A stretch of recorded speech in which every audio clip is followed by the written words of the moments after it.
The day Naomi Carter buried her husband, she lost far more than the man she loved. She lost her home, her livelihood, and the last illusion that kindness would protect her. And yet, standing in the rain, with a child at her side and another growing inside her, she had no idea that what looked like the cruelest ending of her life was quietly setting the stage for its most extraordinary beginning. The air that morning felt heavy, swollen with unshed rain. Naomi stood at the edge of the grave, one hand resting on the curve of her 7-month belly, the other wrapped tightly around her 10-year-old son Isaiah's fingers. He leaned into her coat, silent, his eyes fixed on the coffin, as if staring long enough might bring his father back. Around them, the crowd murmured in low, careful voices, the kind people use when they think grief makes someone deaf. They spoke about loss and tragedy, about how young her husband had been. Some spoke more sharply, their words edged with judgment. Naomi heard them anyway. She always had. Her in-laws stood opposite her, stiff and dry-eyed and tailored black, their grief neat and controlled. They had never liked Naomi. Not when she married their son.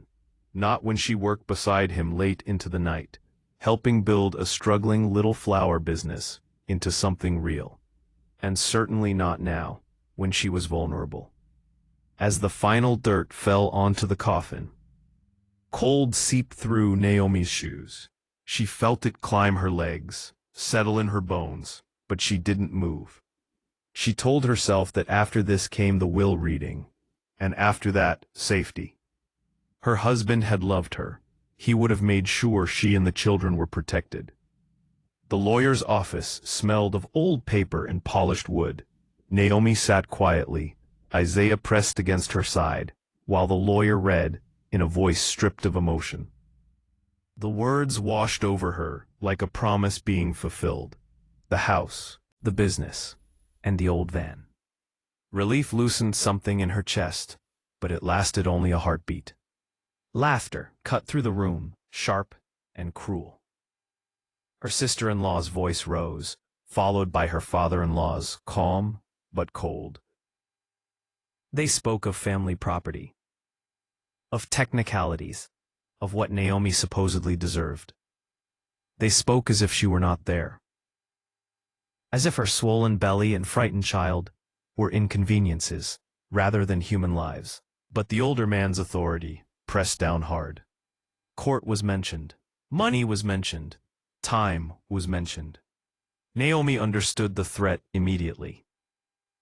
They were daring her to fight while exhausted, pregnant, and broke. She felt Isaiah's hand tighten in hers. The room tilted, nausea rising with the realization that the ground beneath her had vanished. She didn't argue. She didn't cry.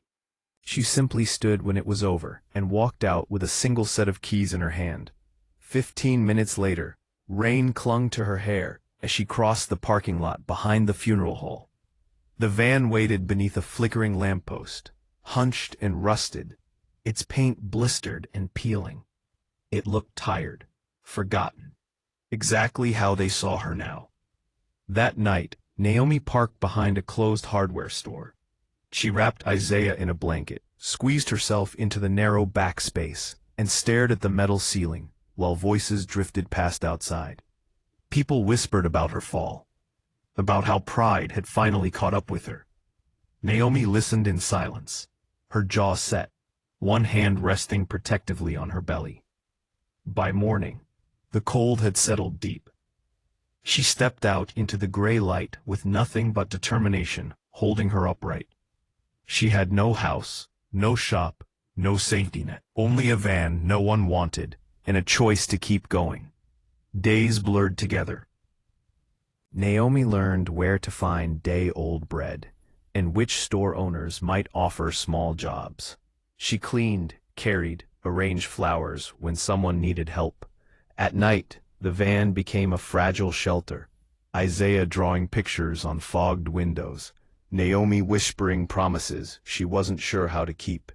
Then one morning, while scrubbing rust from the back door, her sponge caught on something sharp. Flakes fell away, revealing metal beneath that didn't look right. It wasn't dull or gray. It was warm, heavy, catching the light in a way rust never could. Naomi paused. Her heart didn't race. It steadied. She scraped gently, exposing more of it, sunlight glimmering across the surface like a secret. The words her husband once spoke drifted back to her, half remembered. That van is our safety net. Understanding came slowly, like dawn. The panels weren't steel. They were layered, reinforced, lined with gold, hidden beneath years of neglect and rust. Naomi covered it again, her breath careful. She didn't celebrate. She didn't tell Isaiah. This wasn't luck. This was a chance, and chances needed patience. She worked quietly after that. A narrow strip here, a hidden piece there. She sold them discreetly, never enough to draw attention. The money went first to food, to clothes, to vitamins for the baby growing strong inside her. Then to something more daring, a small stall at a street market, a few second-hand vases, fresh flowers bought wholesale. Naomi's hands remembered what to do. They remembered beauty. People noticed. Customers lingered. Whispers followed her. But they were different now. Curious. Respectful. Naomi arrived before sunrise and left after dark, reinvesting every spare coin. The van stayed where it was, rusted and unremarkable, holding its secret close. Across town, her in-laws' stolen empire began to rot. Suppliers complained. Bills went unpaid. Naomi heard it from customers chatting idly as she worked, her face calm, her satisfaction quiet. Power, she learned, didn't need to announce itself. By the time her daughter was born, the stall had grown into a corner shop with a green awning and a name painted in gold script. Isa and Rose. Inside, the air was rich with flowers and warmth. Naomi remembered names and milestones, slipping a small sprig of baby's breath into every bouquet like a blessing. The headlines came eventually. Bankruptcy, foreclosure, the fall of the Carter floral chain. Naomi read them without triumph. Justice, she had learned, didn't always roar. Sometimes it simply arrived and stayed. One afternoon, as sunlight filled the shop, her in-laws walked in, smaller now, quieter. They spoke of hardship, of needing help. Naomi listened without interrupting, finishing the bouquet in her hands with care. When she finally looked up, her gaze was steady, not angry. She remembered the van, the laughter, the way they had turned her and her children out without mercy. She declined gently, firmly. Some spaces, she understood now, were too sacred to offer to those who had once tried to destroy them. They left in silence, the bell above the door chiming softly behind them. That evening, Naomi sat behind the counter, her newborn sleeping nearby. Isaiah sketching in a notebook. Through the window, the old van still rested beneath the lamppost, unchanged to anyone passing by. Rusted, ordinary, invisible. But Naomi knew better. Gold had saved her, yes. But it was her patience, her resilience, and her refusal to let bitterness define her that built the life she now lived. Sometimes she thought of her husband, of how he must have known, how he had left her the one thing no one else thought worth stealing.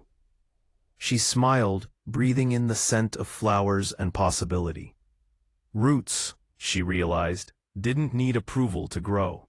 And sometimes, the people who laugh at your worth are unknowingly handing you the key to your freedom. If this story moved you, don't let it end here. Like the video, subscribe to the channel, and share it with someone who needs a reminder that even in the rust and ruin of life, there can be hidden gold. And tell us in the comments, what would you have done if you were in Naomi's place?